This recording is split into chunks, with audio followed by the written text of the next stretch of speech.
Hola, hola. Siempre es una emoción esperar a la hora indicada para hacer la entrevista, pero más que entrevista vamos a hablar, vamos a conversar, porque parece que, hablando de palabras, ¿no? Parece que entrevista me da como esa sensación fría, ¿no? Y eso, desde mi punto de vista, a lo mejor para ella, no. Pues Comunícate Bonito va a tener el gusto de hablar, de conversar con Alicia Aradilla Sequera.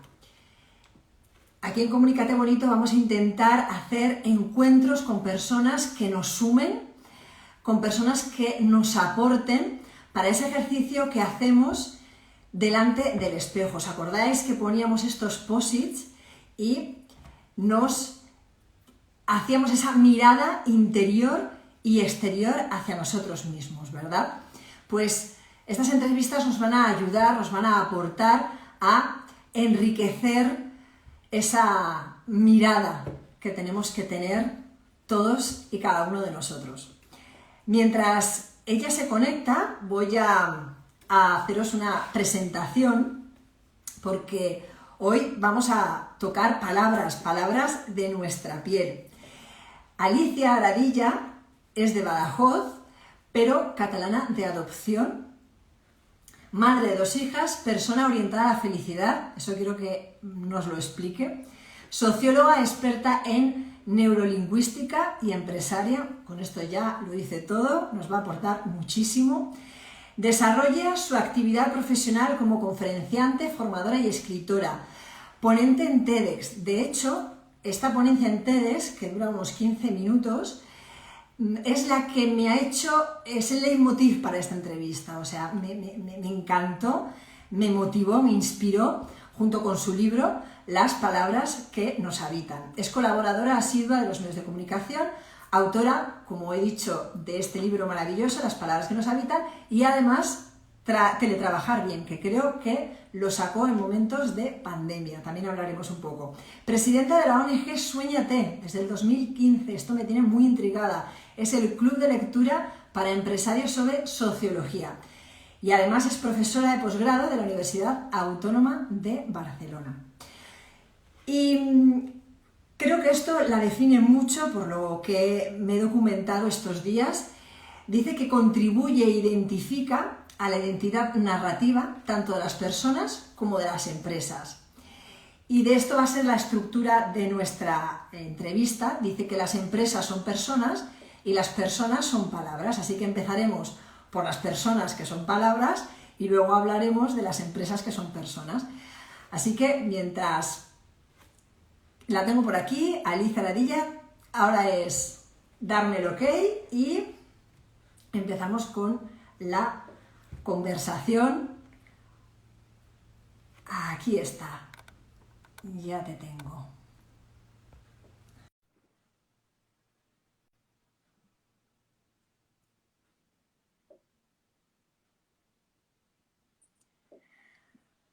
Esto es la emoción del directo. Le he dado el ok, no sé si... aquí estamos. Hola Alicia, ¿qué tal? Hola, ¿te ¡Qué escuchas bien? ilusión! ¿Me escuchas bien? Sí, ¿y tú a mí? Sí, perfecto. Perfecto, entonces nos escuchamos todos. Porque estás en Cataluña, Barcelona, En Barcelona. pues aquí en Menorca.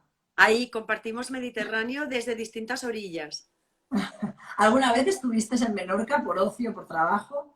Uy, sí, estuve un año entero viviendo una semana al mes en Menorca y descubrí la Menorca Wow. del invierno y del otoño y precioso, porque hasta el momento solo conocía la Menorca del verano, pero la Menorca lluviosa también es muy linda y la fría también. Y el viento, no sé Sí, si es un... viviste el viento. Bueno, pues te conocí a través de Mujeres con S, la mentoría de Red Mentoring junto con el Grupo Santander, o sea que eres mentora ya, enhorabuena también, me faltaba parte de tu currículum. ¿Tú también eres mentora de esa red o Sí, me sí, sí, equivocada? lo hice, te descubrí ahí, de hecho en el chat compartiste o alguien compartió tu TEDx, esa conferencia que hiciste sobre las palabras que nos habitan. Y bueno, como periodista y como curiosidad, la vi y me emocionaste, me hiciste pensar en esas palabras, que lo bonito que tú tienes es esa acepción de las palabras que habitan en tu piel, ¿no? Y hice un viaje mientras hablabas en esa conferencia sobre el legado, ¿no? Porque tú haces el viaje es maravilloso porque es un legado, es la identidad narrativa para justificar cómo sentimos cada uno nosotros la felicidad, ¿no? Y eso me gustaría que habláramos, ¿no? Esa toma de conciencia del lenguaje y, y, es lo que nos hace tomar conciencia de nuestra vida y hasta de las situaciones con esas palabras que nos habitan, tanto las buenas como las malas, creo yo, ¿no, Alicia?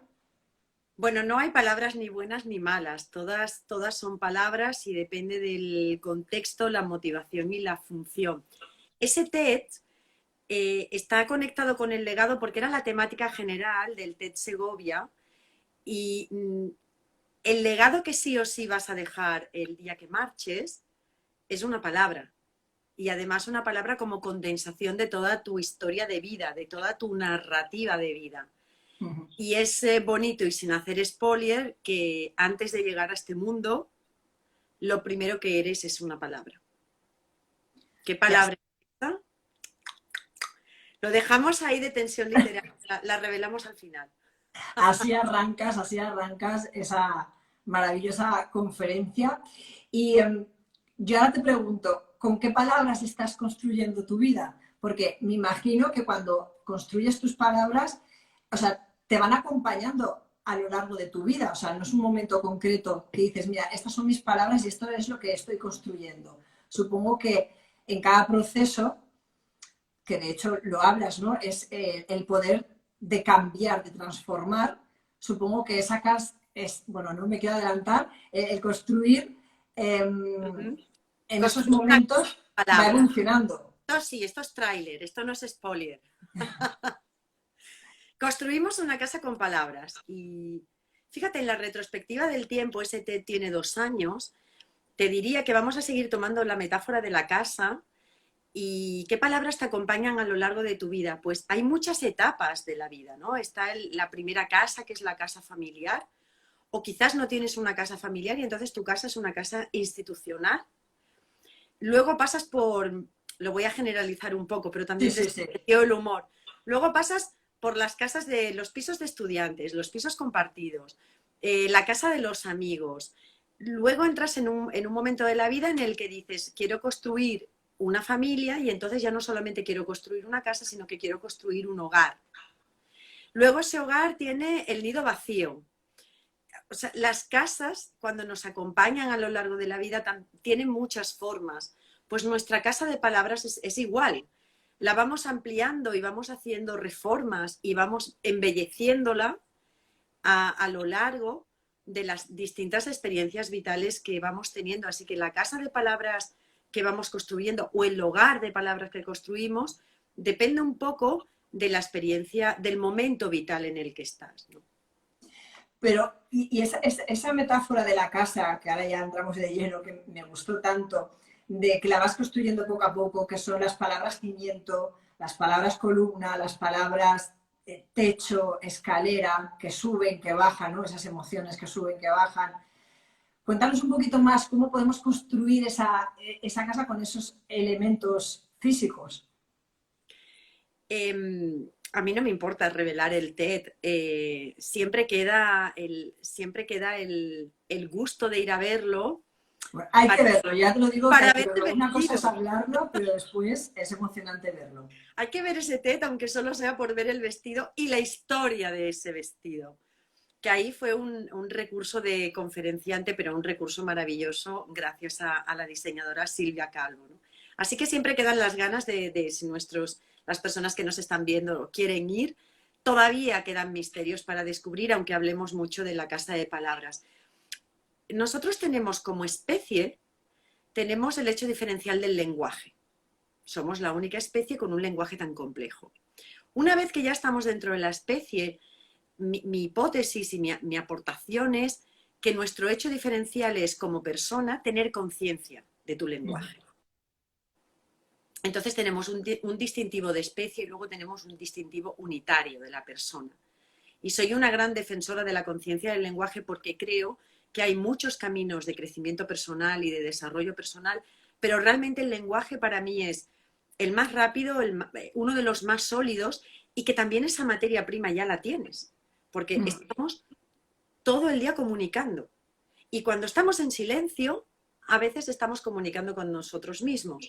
Y cuando ya conseguimos estar además en silencio interno, nos estamos comunicando con la parte más profunda. Entonces, con palabras o sin ellas, hay una comunicación constante. ¿Qué es para mí la palabra en esa metáfora de la casa de palabras? Pero hoy, Ariadna, me voy a permitir utilizar el hogar de las palabras, ¿no? Porque hogar y nido es mucho más tierno y es mucho más acogedor emocionalmente que casa, ¿no? Casa sería como la pirámide de Maslow abajo, protección, seguridad. Hogar de palabras casi que sería la cúspide de la pirámide, ¿no? Motivación y espiritualidad. En este sentido, la metáfora del hogar de las palabras son una condensación, una representación de todo un universo. Por eso yo hablo de palabras cimiento, ¿no? Palabras sobre las que sustentas tu vida. Esos serían tus valores. ¿Y qué es un valor? Pues lo que es importante para ti. Y también van cambiando a lo largo de la vida. Si le preguntas a un adolescente, pues el valor de diversión estará súper actualizado. Y si le preguntas a una persona mayor que se siente cercana al final de su vida, pues quizás la trascendencia, pero en adolescencia la trascendencia no te es tan atractiva. Entonces los valores no es que estén en crisis, se utiliza mucho la expresión crisis de valores. A mí esa expresión no me gusta tanto. Y afortunadamente, menos mal que tenemos crisis de valores, porque cuando no tenemos crisis de valores como sociedad es porque estamos en una dictadura. Entonces hay un señor o señora que dicta los valores y los demás copiamos el dictado.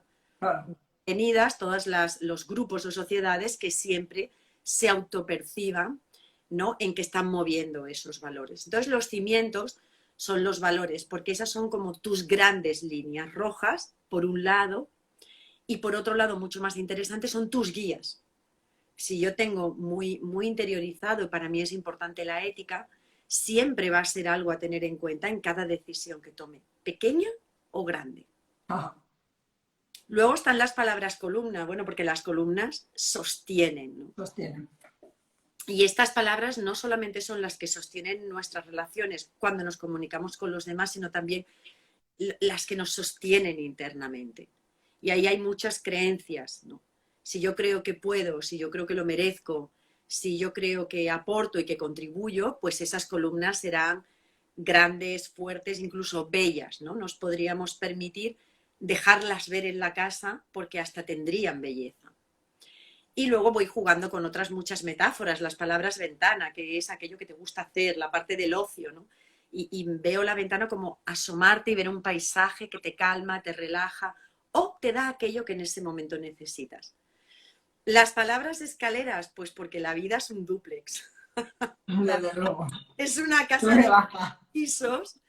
Entonces, a veces las escaleras de bajada son como unas escaleras de bombero, o sea, te pones ahí y bajas rápido y bajas pues a las sombras, ¿no? O a esa parte más incómoda, o bajas al sótano. Y las escaleras de subida son un poco más lentas de subir, pero nuestra vida también tiene esa gracia de que hay varios pisos y vas subiendo y bajando las escaleras. Cual cosa es magnífica, es un indicador de salubridad mental y emocional. Es que caigas por las escaleras.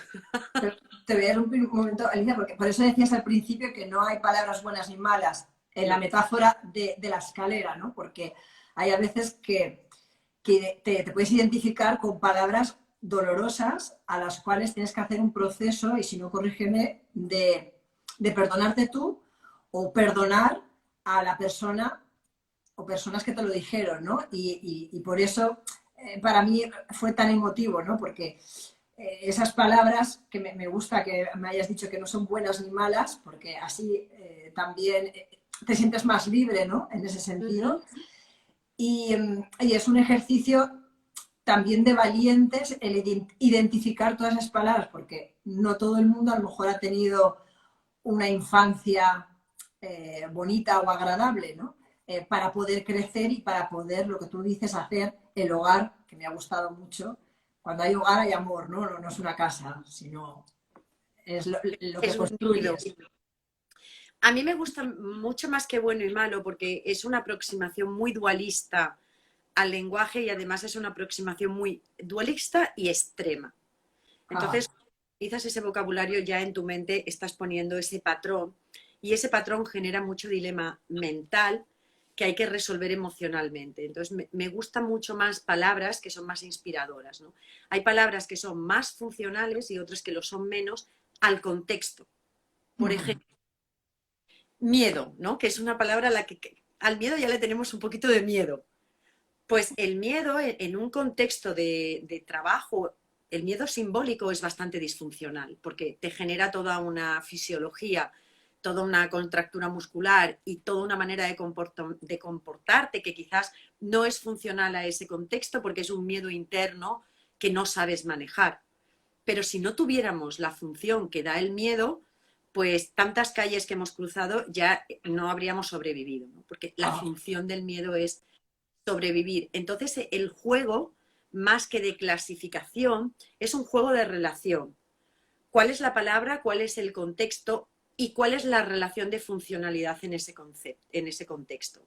ujú. Si te van a agredir, pues la ira será muy funcional, pero si vas a trabajar cada día con tus compañeros en ira, es altamente disfuncional. Así que más que un juego, y sería como el resumen que le haría, ¿no? Más que un juego de clasificación, vamos a jugar a relacionar, ¿no? Y el tercer punto ahí es el contexto.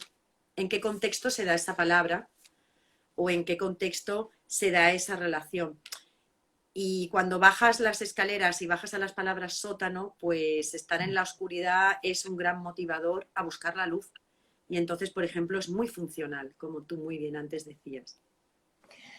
Sí, además lo dejamos ahí para que la gente lo vea en la conferencia. Hay otras palabras como la palabra techo, puerta, ¿verdad? Lo dejamos ahí. Y ahí sí que me gustaría que explicaras un poquito más. Están las palabras que nos habitan, pero después están las palabras invitadas. Que claro, cuando yo escucho invitados, se supone que son palabras agradables, pero hay veces que las palabras invitadas no son agradables, ¿no? Yo no sé, Ariadna, si en la historia de tu vida alguna vez, por tolerancia, has tenido invitados que a ti personalmente no los percibías agradables. A veces los hemos tenido y los hemos aceptado desde la tolerancia o desde el amor a otra persona, por ejemplo, en el caso de las parejas, pero no han sido nuestros invitados desde la atracción, ¿no? A mí me gustan casi más las palabras invitadas que las habitadas, porque las invitadas necesitan un punto más de estar atenta a ellas. Una palabra invitada para mí son todas aquellas frases, dichos, maneras de hablar que tú te escuchas, pero en realidad no te pertenecen, Ujú. ¿no? Los niños no lloran, las niñas no expresan, porque la mayoría de veces son muy limitantes y son más para construir el imaginarium, es decir, el mundo que tienen en su mente otra persona que tú misma, ¿no? Entonces, si yo te digo, no, Ariadna, esto no lo podrás hacer, pues tómatela como una invitada, porque quizás momentáneamente no puedes desarrollar eso porque te falta algún recurso, pero es una invitada, tiene un plazo de llegada y un plazo de ida, ¿no? Y yo propongo que las tratemos cual perfecta anfitriona, les demos un lugar, las acojamos, charlemos con ellas y las conozcamos un poco más, pero siempre de una manera muy determinada, teniendo claro que son unas invitadas y que en un momento dado van a marchar. Por ejemplo, ahora a nivel planetario, es que no sé si tendremos otros momentos de la vida en que podamos poner un ejemplo a nivel mundial. Tenemos la COVID, ¿no? Pues yo la COVID la vivo como una, primero la viví como una ocupa, o sea, ella llegó, tocó la puerta, entró y no pidió permiso, ¿no? Y luego se quedó ahí de invitada en mi vida. Pero tengo muy presente que aunque estoy muy atenta, que he modificado mucho mi vida, mis espacios y mis costumbres por mi invitada que se llama la COVID, pero que va a haber un día en que esa invitada marcha. ¿En qué casos no marcha? Pues en todas estas personas que han tenido el síndrome de la cabaña, que tienen demasiados miedos, que ahora les cuestan más las interrelaciones personales. Ahí sí que se ha quedado viviendo, porque Claro, la ahí emoción ya de miedo y de autoprotección ha has pasado. dejado que habiten en ellas. Exacto. Ahí está. Entonces, ojito con las invitadas, porque luego ya se quedan y funcionan como una habitada, pero en realidad no te pertenecen, pertenecen más a las personas o a los grupos sociales que los dicen. Una buena manera de identificar las invitadas, si me permites el tip, ¿te apetece que dé el tip para Sí, sí, identificar? claro.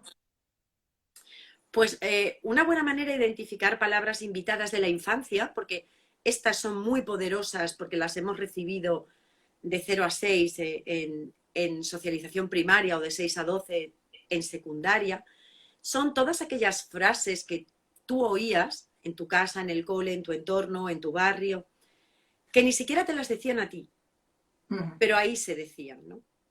Entonces, por ejemplo, más vale pájaro en mano que ciento volando. Ya, pero si tú eres una mujer emprendedora, joven, y estás en un contexto heteropatriarca, pues esto de más vale un pájaro en mano que ciento volando, pues al final te quedarías no metida en casa, sentada en una silla y metida dentro de ti, ¿no? No es una expresión que sea funcional, entonces la tienes de invitada, tú te la escuchas con respeto y amor, como cualquier invitado merece, pero tienes clarísimo en tu imaginario que esto tiene una fecha de salida. Me encanta, Alicia, porque haces que la persona tome esa responsabilidad amable, ¿no? Y, y como bien dices, no solo somos el protagonista, sino el director y el guionista, ¿no? Y entonces creo que esta explicación viene muy bien y para las personas que nos escuchen porque te hace sentir que eres líder de tu vida, de tu proyecto y además te sientes libre, ¿no? No estás como antes estabas diciendo del miedo o con otras palabras que ya te pones en tensión, no. Oye, venga, es invitada, vamos a escucharla, vamos a ver y si no me gusta, pues adiós y si me gusta, pues la aceptamos. Las palabras invitadas son aquellas que te dan más alegría cuando se van que cuando vienen. Eso también es una buena manera de identificarlas, como los invitados físicos, ¿no? Que te dan más sensación de bienestar cuando marchan que cuando llegan. He leído de tus palabras, dices que de niños nos enseñaron a hablar y de adultos necesitamos saber comunicar, ¿no? Esa conciencia de las palabras. Pero ahora que nombrabas la educación primaria, secundaria, ¿crees que las cosas están cambiando? Yo, por ejemplo, tengo dos niños y están en edad de 7, 5 años y de 3 o 4 años hacia aquí veo que están trabajando mucho las emociones desde el jardín de infancia, desde primaria y ahora primero y segundo de primaria también lo están haciendo. No sé si más adelante también trabajan las emociones. ¿Crees que está habiendo un cambio? ¿Crees que con esto es un paso más para que ellos identifiquen esas emociones y se comuniquen mejor con ellos mismos y con su entorno? La primera apreciación que me voy a permitir, y ahí estás usando una palabra invitada, entonces yo ahora te voy a proponer una palabra ya que te habite. Y es este término coloquial de me estoy trabajando las emociones, me estoy trabajando la autoestima, me estoy trabajando el empoderamiento. Neurolingüísticamente no es la mejor manera de expresarlo. Las emociones no se trabajan. Y Ujú, además trabajar es una palabra que tiene una connotación y una significación social que no es la más funcional. Con ujú. las emociones, a las emociones las sientes, las identificas, te relacionas con ellas, las expresas, incluso las vives de manera incómoda, pero la palabra trabajar como que no le cabe. Y Me la también es apunto. una frase un poco hiperbólica, es decir, poner dos cosas que no tocan, poner trabajar delante de la autoestima o del empoderamiento o de la confianza, porque eh, ese comando la mente no lo sabe interpretar. Entonces, cuando yo digo, no, me estoy trabajando la confianza, la mente dice, ¿y esto qué es? ¿Con esto qué hago? No, no. Quizás estoy conectando con mi confianza, conociendo qué nivel de confianza tengo, porque si estás vivo y estás aquí, tienes de todo. La gracia es descubrir cuáles son los niveles. Entonces, conectar, identificar, buscar, hacer prospección, estar interiorizando, todo ese vocabulario es mucho más adecuado neurolingüísticamente que la palabra trabajar. Creo que estamos yéndonos hacia el camino que hemos entendido, que la educación no solamente es mente, lógico, racional y cognitiva, sino que también es inteligencia emocional. Y exactamente igual que tú a través de estudiar y aprender matemáticas y lenguaje y naturaleza expandes tu rango de pensamiento lógico, racional, a través de estar en contacto con tus emociones y mirarlas y identificarlas y aprender a manejarte, pues expandes tu inteligencia emocional, porque también la inteligencia emocional se expande. Y ya de camino estás instaurándote en ti, estás cogiendo habilidades de inteligencia relacional y de inteligencia social, que en mi humilde opinión sociológica es una de las grandes esperanzas que tenemos como sociedad. Relacionarnos y ver el mundo desde la mirada de la inteligencia relacional y de la inteligencia social. Y Alicia, como madre que eres, ¿crees que se le puede inculcar a nuestros hijos palabras para su crecimiento? Por ejemplo, responsabilidad, que yo estoy en esa, este verano ha sido responsabilidad. Tienes unos niños preciosos, por cierto, pero tienen un aspecto de vitalidad Mucha. que seguramente que si decidís leer un cuento por la noche te lo lean ellos a ti y tú te quedas dormida. Ahí. Ha sido muy aguda. Pues la responsabilidad es más, llega más a nuestro interior. Es una palabra, pero es el hecho de como madre podemos guiar, ¿no? O inculcar ciertas palabras para que sean una semilla o mejor que ellos vayan descubriendo. Hay cuotas de todo. Solo que tenemos una tendencia a enseñar e inculcar desde el discurso. Y realmente el discurso le gusta mucho al que lo dice, pero el que lo recibe no sé si tanto. Y menos a un niño, ¿no? Que tiene mucha mente somática y mucha menos, se relaciona mucho con el mundo desde la mente somática, por eso un bebé todo lo prueba, todo lo chupa, todo lo toca. Es su manera de empezar a relacionarse con el mundo a través de los sentidos, de la entrada de información por ahí. Creo que la responsabilidad, más que por discurso, llega por modelaje, es decir, porque él la vaya descubriendo en sus adultos de referencia y la vaya copiando, la vaya modelando. Y te voy a poner un ejemplo en el que yo levanto la mano, que creo que en algún momento caí. Tú vas con el niño al parque de atracciones o al autobús o no sé qué y le dices, di que tienes 4 años, tiene 5, ¿no? Y el niño te dice, no, es que yo soy mayor, mamá, yo tengo 5, y tú te pones ahí en una situación de apuro. Claro, la responsabilidad también es la honestidad, de ir por la vida con lo que eres, ¿no? Y lo que eres es, pues soy un niño de 5 años, no de 4.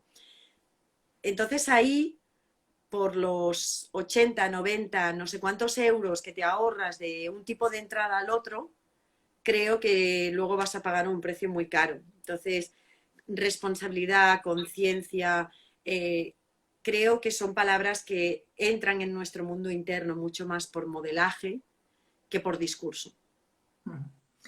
En esa... Así, mira, si me permites, lo termino en lugar de hablarles a ellos de su responsabilidad, me permite una recomendación, ¿no? Cuando tú haces algo, dices, ay, mamá ha hecho esto por su responsabilidad, desde poner los vasos en el fregaplatos, ¿no? Porque luego, Ariadna, descubrirás que a los 12, 13 te descubres a ti misma diciendo algo así como que los vasos no van solos al fregaplatos. Por favor, le voy a pedir a las personas que nos están acompañando si alguna vez dijeron esa frase. Porque es como muy típica de la adolescencia, ¿no? Por favor, pon la taza en el fregaplatos. Entonces, mamá hace esto porque es su responsabilidad. Y ahí ellos empiezan a modelar. Los niños se construyen por copia-pega, por modelaje, ¿no? En esta conferencia me hacía mucha gracia porque hacías una cosa, bajabas el tono cuando decías, hazme caso. Y yo lo he interpretado, no sé si era para pasar las diapositivas, pero era para también al público decir, no solo venir aquí y escucharme, sino pasar a la acción, que es tan importante, ¿no? Que a veces escuchamos, nos pasamos la vida viendo cosas, ¿no? Siendo objeto pasivo, ¿no? Cuando ves o cuando lees, pero no mucha gente pasa a la acción. Y yo me lo Pues, tomé así de, ay, me caso, yo digo, además como lo decías 2 veces, me parecía como subliminal, y digo, tengo que salir de mi zona de confort. pues esa es la magia de las palabras, que tú creas un paisaje y la persona que lo escucha decide por qué caminos pasar ese paisaje. Ahora no sé si te voy a generar una, una desilusión, A pero ver, a sí ver. fue que el pasador de diapositivas no funcionaba y no funcionó en el ensayo general de la tarde anterior y me prometieron que sí que funcionaría y no funcionó en su momento. Y eso más bien fue un recurso de conferenciante. O sea, si está sucediendo, está sucediendo. Y lo utilicé también con el modelaje de la voz, pero esos son recursos de conferenciantes. Me encanta la magia de que tú lo Me interpretes pareció una genialidad, ¿qué quieres que te como una diga? Porque, llamada a la sí, acción. sí. Pues hubo una anécdota graciosa y es que la persona que iba detrás de la conferenciante que iba detrás de mí en el TED, que es una conferenciante magnífica, cuando nos estábamos intercambiando detrás del escenario me dijo, oye, si yo tengo un problema técnico, quiero tener un recurso de conferenciante como tú. Qué bien te ha salido esto de que el pasador no pasa las diapositivas. Porque mira, los temas técnicos, en mi caso particular, es de las cosas que más me inquietan, ¿no? Que finalmente no funcionen. Y esto pone un poco más, te saca tu foco de atención, pues esto, a un pasador o a la luz o a... Pero en ese TED, te voy a contar un cotilleo. A ver, a En ver. ese TED también sucedió algo que yo lo interpreté de manera maravillosa porque me era muy funcional interpretarlo así. Tú imagínate, llevábamos meses preparándolo, hicimos varios ensayos generales, estaba todo perfecto, el equipo que elaboró ese TED, una calidad increíble. Llega la primera persona, que era de las más famosas, digamos, que había en el TED, y de todo el escenario, que había una platea de 250 personas, había una mosca.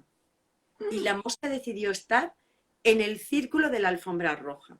Y el primer conferenciante hizo su charla TED con una mosca volándole alrededor.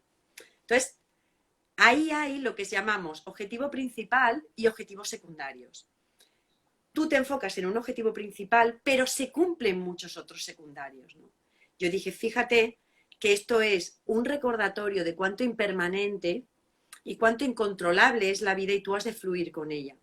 Porque bien chiquitita la mosca, de todo el espacio enorme, que además arriba era una columna de espacio, ella decidió estar alrededor de la persona en la alfombra roja y tuvo que lidiar con eso. La vida es un poco mágica así, a veces las cosas más pequeñitas te traen los aprendizajes más grandes, ¿no? Jugando con esta metáfora de las palabras que habitan en la piel, ¿también huelen? ¿Olemos? Sí, sí. Eh, no sé si te intercambias ropa de tus hijos con tus amigas. No sé si esto lo haces. Eh, Ahora no Igual mucho, pero ahora en la a situación veces que sí. estamos no, pero es una práctica habitual entre las mamás Sí. amigas o mamás de grupos intercambian la ropa. Cuando una amiga te da la bolsa con la ropa de sus hijos, abres la bolsa y huele a su casa. Ujú. Es Porque las palabras sí que tienen un olor emocional. Claro que tienen un olor emocional y se queda impregnado en el ambiente. Por eso no es lo mismo decir un insulto o decir una frase desde la rabia que decir un halago o un reconocimiento o decir la misma frase desde la tranquilidad. Entonces, hay un olor emocional. Y a veces estamos muy ocupados perfumándonos y poniéndonos olores que pertocan a cada contexto o a cada situación o a cada rol de la vida y un poco nos olvidamos de ducharnos por la mañana. Y el ducharte por la mañana es recuperar tu olor, ¿no? Y recuperarlo con tus palabras. Ujú. Hay personas que se levantan diciendo, hoy afronto este día, que lo percibo difícil y que siento esto, esto y esto y esto para afrontar mi día, y personas que ya se levantan diciendo la vida es una porquería, ¿no? Desde ahí es como que le das el inicio, el pistoletazo de inicio a tu día. También te diré que esto de que te pongas en la taza todo va a ir bien, pues es un optimismo ilusionante que es muy disfuncional, porque no todo va a ir bien. Y si te aferras a esa creencia, pues vas a tener un desajuste de expectativas importante. Hemos hablado de personas que son palabras y es una manera de liderar, pero también hay otra manera de liderar que es las empresas son personas. Y el otro día hice una lectura de actualidad porque Angela Merkel, que aquí la tengo, deja de dirigir después de 16 años Alemania y Europa y diferentes personalidades le definían ese liderazgo, ¿no? Palabras como amable, correcta, que sabe escuchar. Eh, eh, Otra que me gusta mucho que es que asume tanto los aciertos como los errores. Uno cuando se jubila sigue siendo líder, ¿no? Independientemente de su estatus social que haya conseguido en esos momentos. Es que el primer nivel de liderazgo y el más importante es liderar tu vida y liderarte a ti mismo. ¿Cuántas veces no hemos sufrido el descontrol de otras personas? Entonces, este es el gran reto. Yo siempre le digo a mis clientes, mira, si estamos en sesión, solo me importas tú, no vamos a hablar de los demás porque no han venido. Y cuídate de ti, es que contigo ya tienes bastante, deja al otro en paz. Y en el libro de teletrabajo hablo de, en lugar de liderar personas, que está muy correlacionado de manera latente con que los otros hagan lo que yo quiero, liderar situaciones. Porque cuando lideras situaciones, cada persona se lidera a sí misma. Y ahí es donde realmente en el mundo de las organizaciones se consiguen equipos de alto rendimiento. Claro que las empresas son palabras y este es mi oficio que a mí me encanta, que es analizar qué discursos y qué lenguaje informal hay en las empresas y a partir de ahí puedo inferir en muchos aspectos, en el nivel de conflictología, en el nivel de cohesión del equipo, en la capacidad de competitividad en el mercado, en el nivel de rotación de las personas. Es que las palabras son grandes mensajeras. Y ahora que has nombrado este segundo libro, el teletrabajar, ¿también favorece la felicidad del teletrabajar? La felicidad es un fondo de armario. La felicidad favorece en cualquier conjunto que te pongas. Ahí hay dos temas. La felicidad desde un enfoque psicológico conectado con el mercado de la autoayuda y la felicidad desde un enfoque sociológico conectado con el comportamiento grupal y los fenómenos sociales. Entonces, yo personalmente soy bastante crítica en cuanto a atribuirte a ti la felicidad, a tu psique y a tu unicidad, porque somos bichos sociales y nos construimos a través de la interrelación. Entonces, no vale yo soy feliz porque yo decido que soy feliz y porque soy resiliente porque yo decido ser resiliente. Eso es una parte muy ínfima de toda la complejidad de ese fenómeno. Y las variables sociales influyen más de lo que pensamos. Lo que pasa es que no les prestamos atención y al no verlas no podemos identificar su nivel de influencia, pero todas las emociones son socialmente construidas. Solo que, como las sentimos de una manera muy profunda y muy íntima, nuestra percepción es que es algo muy nuestro, muy propio, muy mío, porque yo lo estoy viviendo muy adentro de mí. Pero la construcción de la emoción es social. Y si quieres que siga por ahí, te pongo un ejemplo. Venga. Mira, una de las emociones que más se construyen socialmente es la vergüenza. Y yo ahora invito a las personas que nos están viendo que levanten la mano si les ha pasado. Tú vas por la calle, te resbalas y te caes. Y te das un tortazo de estos de cómico. Primera acción, te levantas y miras a ver quién te ha visto. Segunda acción, compruebas, si no estás en un nivel de daño muy grande, como segunda acción compruebas cuánto daño te has hecho. Si las personas vienen y te ayudan, tu percepción última y conclusión de la experiencia es, ay, hay gente buena, la gente me ha ayudado. Si tú te caes y las personas que en ese momento pasan se ríen, se mofan y te hacen un comentario X, tú entras en vergüenza. ¿Quién ha construido la vergüenza? ¿Tú o tú en relación a ese entorno? Si tú te caes dando un salto de esquí en los Juegos Olímpicos, esa caída puede ser vergonzosa para tu carrera profesional o ser una caída que demuestra tu gran valía profesional. Y eso se construye socialmente y luego se vive y se siente de manera muy individual.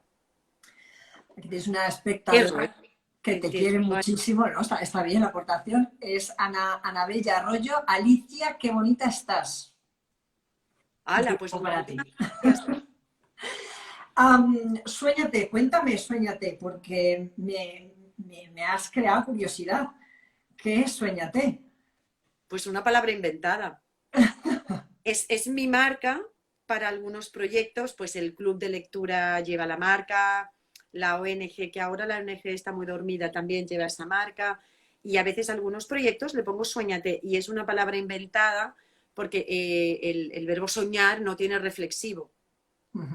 Pero es una palabra que a mí me inspira mucho, porque haciendo introspección de mi vida me di cuenta que en los momentos más difíciles de mi vida, en los que mi mente percibía que yo no tenía salida, analizando qué hice en ese momento en la retrospectiva, identifiqué que salí de esa situación porque lo que hice fue engancharme o enfocarme en lo que yo soñaba, no en lo que tenía.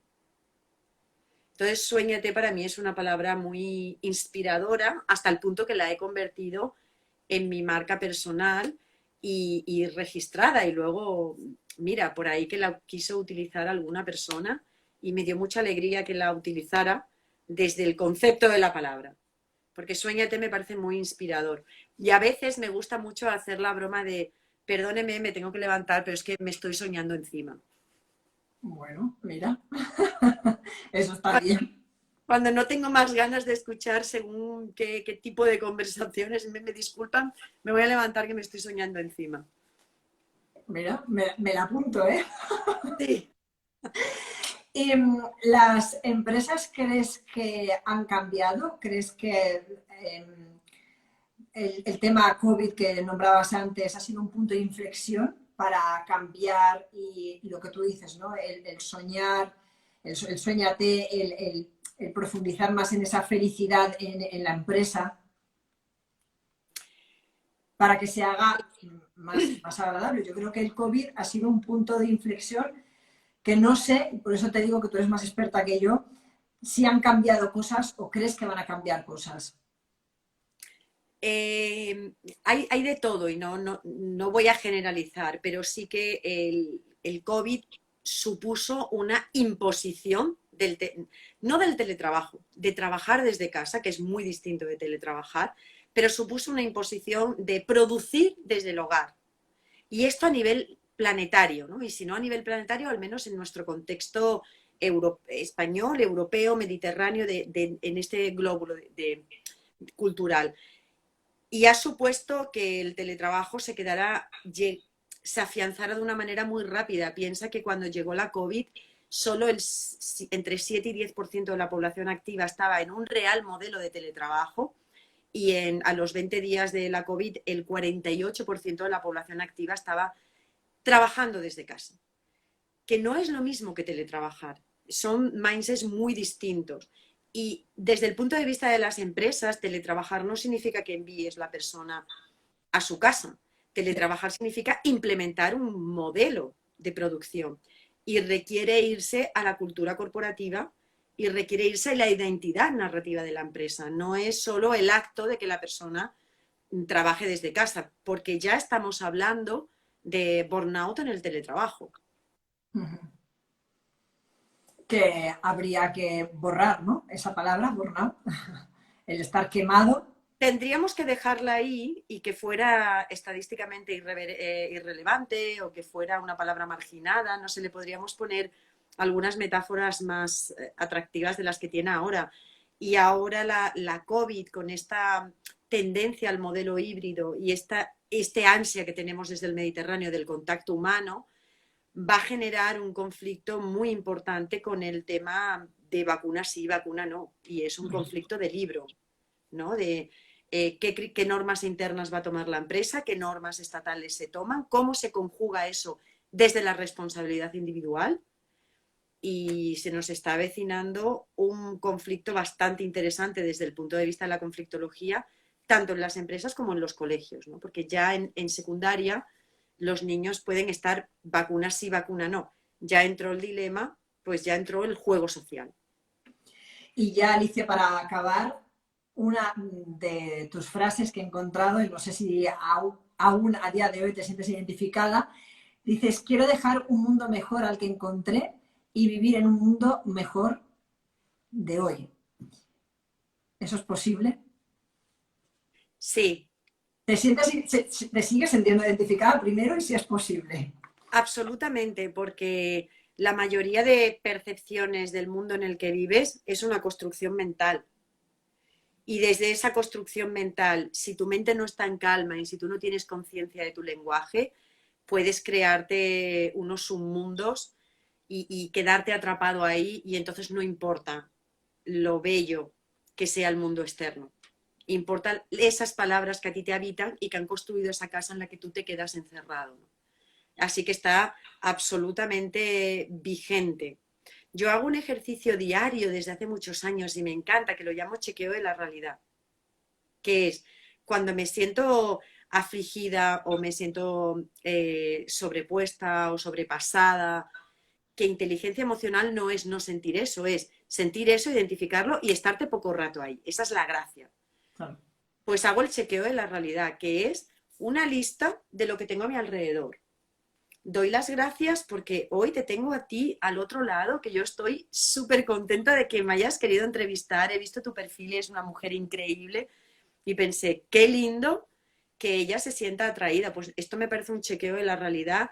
Tengo teléfono, tengo luz, tengo agua, tengo una silla, tengo tranquilidad, tengo tantas cosas para que esta simple conversación, que tú puedes decidir que es una simple conversación, Ajá. o puedes decidir que es un indicador de cuánto de feliz es tu vida. Eso es una decisión. La diferencia está si la tomas consciente o la toman tus emociones por ti. Bueno, Alicia, me has encantado. Creo ¡Ay, que mutuo! Ha sido mutuo. de verdad, pues sí, has cumplido todas las expectativas que yo ya tenía pensadas desde el momento que te vi aparecer en ese TEDx. Desde aquí animo a las personas que se metan en cualquier buscador de internet y que pongan Alicia Aradilla Sequera TEDx y encontrarán esa identidad narrativa que has aportado, que me gusta tanto esas palabras que habitan en la piel, ¿no? Que no son palabras en el aire, sino que están en la piel y que puedes construir el hogar que tú quieras y cambiarlo y transformarlo según tus experiencias y que seas consciente, ¿no? Ese director, guionista, protagonista. Así que muchísimas gracias, Alicia, por esas palabras que nos has hecho que habiten ahora, en estos momentos, con nosotros. Muchísimas gracias a ti y invito a que compren el libro. Tiene una tercera parte de introspección y autoconocimiento a base de preguntas para que descubras qué palabras te habitan. Y si van a la web, pues puede ser dedicado y además puede llevar esa impronta personal de escribir unas palabras para la persona. Muchísimas gracias, me siento muy honrada, me encanta tu Y a profesión. ti. Era mi sueño de jovencita ser periodista, así que me encanta tener conversaciones con periodistas. Gracias por esta magnífica entrevista, porque las entrevistas las crea más la pregunta que la respuesta. Así que gracias por tus preguntas y aquí te dejo terminando de charlar con las personas que nos están acompañando.